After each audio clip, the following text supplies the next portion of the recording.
Mga amigo, try nyo tong version ko. Sinangag. Hindi mo na kailangan ng ulam kasi yung ulam nakahalo na sa mismong kanin. Umpisahan natin to sa paghihiwa ng pechay bagyo. Hiniwa ko lang to ng maninipis.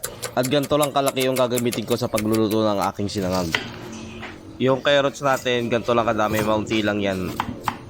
Hihiwain lang natin yan ng maliliit. Siyempre, unti-unti lang ng gulay at baka magmukha ng chapsuy yung ating sinangag.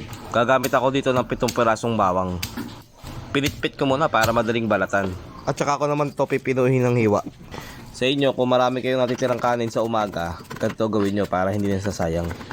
Next kong hihiwain ang ating sibuyas na pula. Medyo malaki para may lasa. Hiwain lang natin ito ng malinipis. Next natin ang ating itlog. Organic egg yan, fresh na fresh. Lalagyan ko lang ito ng konting asin at saka ko babatihin.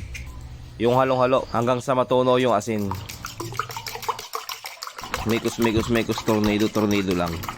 Sabay lalagyan pa natin ng hotdog, 2 jumbo.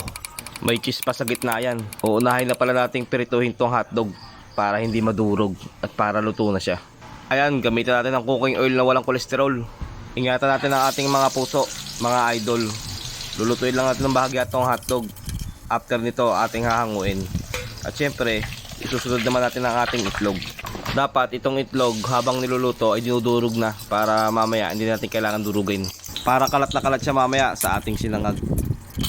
Habang niluluto, aalagaan lang natin siya sa halo. At ayan, luto na. Pwede na natin siyang itabi.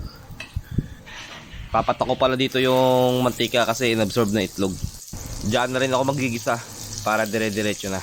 Uunahin ko lang ang bawang. Halo-haloin hanggang sa mag golden brown. Ayan, at pag golden brown na, pwede nating ilagay ang ating sibuyas. Aantayin ko lang siyang mabutla ng konti. At syempre, pwede ko na itambog ang ating carrots. Mabilis lang maluto yung carrots na yan kasi nga, nahiwa na ng maninipis. Next na itatambog ay ang ating pechay bagyo. Imimegos-megos lang natin yan para pantay-pantay ang luto. Konting lutuan lang din yan. After nyan, ilalagay natin ang ating hotdog. Pinagsama-sama ko na sa ginisa yan. Hahaluin lang yan ng bahagya. Sabay ilalagay na natin ang ating itlog. Nakompleto na ang ating panahog. Konting halo lang at ilalagay na naman natin ang ating bahaw. Na o kung tawagin sa iba ay kaning lamig. Itong ating sinangag, dapat ito ay naalagaan ito sa halo. Para syempre yung sa ilalim niya hindi siya manikit. At toyo nga pala ang gagamitin ko para may kulay yung kanin. Saktong toyo lang, depende sa panlasa nyo.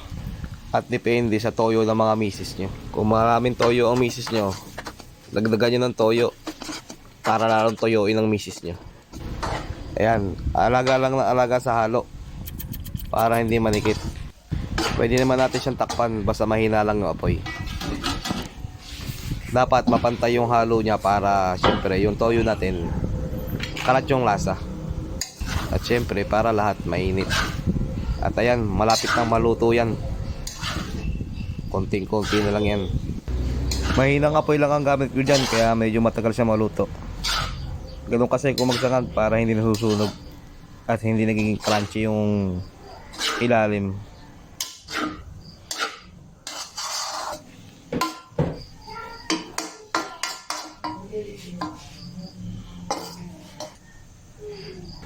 At ayan, luto na ang ating sinangag.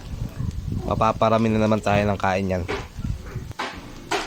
Sa mga nakanood, pa-like, follow, and share naman.